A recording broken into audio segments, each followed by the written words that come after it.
আসসালামু আলাইকুম। আমি Fahad Mahmud, lecturer ICT, Rangunia Hasina Jamal degree college. আজকে কাজ ক্ষমতা শক্তির একটা নতুন টপিক নিয়ে আসছি তোমাদের সামনে, সেটা হলো মহাকর্ষ বল দ্বারা কৃত কাজ। হ্যাঁ, মহাকর্ষ বল কি? আসলে পৃথিবীর যে কোনো দুইটা বস্তুর মধ্যে আকর্ষণকে আমরা কিন্তু মহাকর্ষ বলি। এই মহাকর্ষ বল দ্বারা আমাদের কি পরিমাণ কাজ হচ্ছে না হচ্ছে, এটা নিয়ে একটা ক্যালকুলেশন আমরা আজকে দাঁড় করাবো ইনশাল্লাহ। তো শুরু করা যাক, বিসমিল্লাহ। ধরা যাক অ্যাম্বরের একটা বস্তুকে অ্যাম্বরের একটা বস্তু আকর্ষণ করতেছে, একটা বড় হাতের এম, এটা ভর বেশি, এটা ভর কম। প্রত্যেক বস্তুকে আকর্ষণ করতেছে, কিন্তু এটা ভর বেশি বলে এটার আকর্ষণ বলও বেশি হবে, এটার ভর কম বলে এটার আকর্ষণ বলও কম হবে।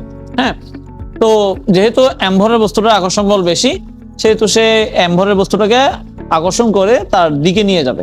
হ্যাঁ, এখন তাদের মধ্যবর্তী দূরত্ব আর দূরত্বে আকর্ষণটা চলমান। হ্যাঁ, এখন নিয়ে যাবে কিরকম, আমি যদি একটু দেখাই, ব্যাপারটা হচ্ছে অনেকটা এরকম। অ্যাম্বরের বস্তুটা এইখানকার অ্যাম্বরের বস্তুটাকে আকর্ষণ করে কাছে নিয়ে গেছে। হ্যাঁ, তো ধরা যাক এখন অ্যাম্বরের বস্তুটা যে এখান থেকে এখানে গেল, আমি ধরলাম যে দূরত্বটাকে ছোট ছোট অংশে বিভক্ত করলাম, প্রত্যেকটা অংশের নাম দিলাম আমি ডিআর। হ্যাঁ, তো এখানে অ্যাম্বরের যে বড় হাতের এম, এই বড় বস্তুটা যেটাকে আকর্ষণ করতেছে, এখানে আকর্ষণ বলের মান হচ্ছে F=G/m/r²।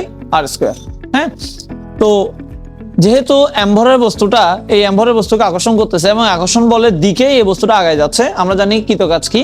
কৃতকাজ মানে হচ্ছে কোনো বস্তুকে যদি কোনো বস্তু আকর্ষণ করা হয় বা বিকর্ষণ করা হয়, যেটাই করা হোক, এবং সেটার জন্য যদি একটা বস্তু কিছু দূরত্ব অতিক্রম করে, তাহলে সেই বল এবং সেই দূরত্ব এবং তাদের মধ্যবর্তী উপাংশের গুণফলকে কাজ বলে। এখানে যেহেতু বড় হাতের অ্যাম্বরের বস্তুটা অর্থাৎ বড় ভরটা ছোট ভরটাকে আকর্ষণ করে তার দিকে নিয়ে যাচ্ছে, এবং বল যেদিকে ক্রিয়া করতেছে বস্তুও যেহেতু সেদিক দিকেই যাচ্ছে, সেহেতু কৃতকাজকে আমরা বলতে পারি F×dr cos 0°। যে আমি dr কেন লিখছি, কারণ আমি পুরো দূরত্ব বিবেচনা না করে ছোট দূরত্বের জন্য কৃতকাজ বের করব, পরে ইন্টিগ্রেশনের মাধ্যমে আমরা মোট দূরত্বের কৃতকাজটা আমি বের করে আনবো ইনশাল্লাহ। হ্যাঁ, তো আমার যেহেতু এখন কাজ কম, যেহেতু আমি ছোট দূরত্বের কৃতকাজ বের করছি, সেহেতু আমি এখানে লিখছি dw।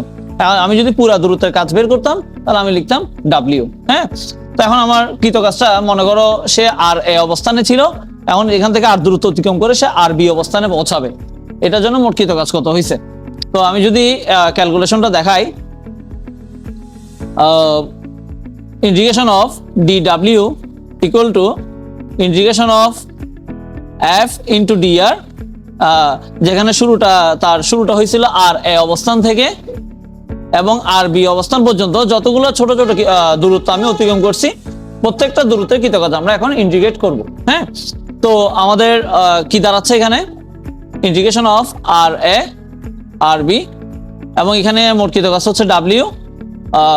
আমি এখানে বলবো কিভাবে w হয়েছে সেটা আমি পরে বলবো। তো F সমান হচ্ছে -G/m/r²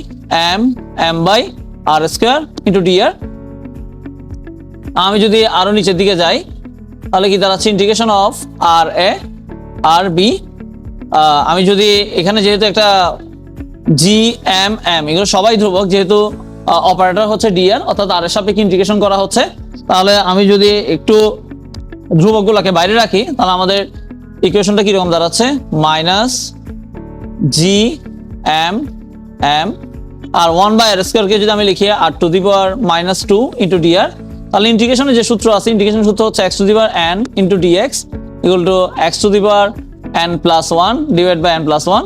এখানে আমার x হচ্ছে r, n হচ্ছে -2 এবং অপারেটর dx হচ্ছে এখানে dr। তো সেটার সাথে আমি যদি তুলনা করি, এখানে লিখি -GM M ইন্টিগ্রেশন অফ এখানে কি দাঁড়াচ্ছে r⁻² + 1 / -2 + 1, যেহেতু সূত্র হচ্ছে n+1 / n+1, এবং আমার লোয়ার লিমিট হচ্ছে আর এ এবং আপার লিমিট হচ্ছে আর বি। এখন এখানে যেটা মাইনাস আসছে, আমি এটাকে যদি বাইরে আনি, তাহলে মাইনাসে মাইনাসে প্লাস হয়ে যাবে।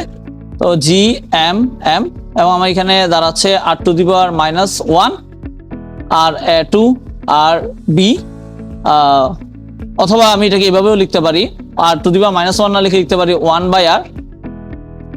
এটার GM M এবং এটার আপার লিমিট হচ্ছে আরবি, মানে 1/rb, মাঝখানে -1/r a। এটা হচ্ছে আমার মহাকর্ষ বল, অর্থাৎ বড় বস্তুটা যখন ছোট বস্তুটাকে আকর্ষণ করে তার দিকে নিয়ে যাচ্ছে, এটার জন্য মোট কৃত কাজ কত হয়েছে সেটা। এখন প্রশ্ন হচ্ছে dw কিভাবে w আমি লিখলাম। হ্যাঁ, এটা একটা বেসিক বিষয়, ইন্টিগ্রেশন অফ ডিএক্স। আমি এটাকে লিখতে পারি আসলে 1 ইন্টু ডিএক্স, অথবা আমি এভাবেও লিখতে পারি x to the power 0 into dx. তখন আমার সূত্র কি দাঁড়াচ্ছে? X to the power 0 plus 1 divide by 0 plus 1 x. এটাই, অর্থাৎ আমি আসলে এক্স টু দি পাওয়ার 0 কে ইন্টিগ্রেশন করছি। আমাদের অনেকের একটা ভুল কনসেপ্ট আছে, আসলে আমরা যখন ক্লাস নিই বা আমাদের টিচাররা যখন ক্লাস নেয়, অনেকে বলে যে ডিএক্স ইন্টিগ্রেশন এক্স, আসলে ডিএক্স এর কোনো ইন্টিগ্রেশনই নাই, ডিএক্স হচ্ছে একটা অপারেটর। তো আসলে আমরা ইন্টিগ্রেশন করে থাকি এক্স টু দি পাওয়ার 0 কে, তো ওখান থেকে এক্স চলে আসে। তো বলার সুবিধার্থে অনেক টিচাররা বলে যে ডিএক্স ইন্টিগ্রেশন এক্স, আসলে বিষয়টা এরকম না। সেরকম হলে আমি ডিডব্লিউ ইন্টিগ্রেশন ডাব্লিউ বলতে পারতাম। আসলে আমি ডিডব্লিউ কে ইন্টিগ্রেশন করি নাই, আমি ইন্টিগ্রেশন করছি ডাব্লিউ টু দি পাওয়ার 0 কে, আমার সেখান থেকে আমার ডাব্লিউ আসছে। আজকে এতটুকু, ইনশাআল্লাহ আমরা বাকি টপিক নিয়ে সামনে আসবো। আজকে এতটুকু, আসসালামু আলাইকুম।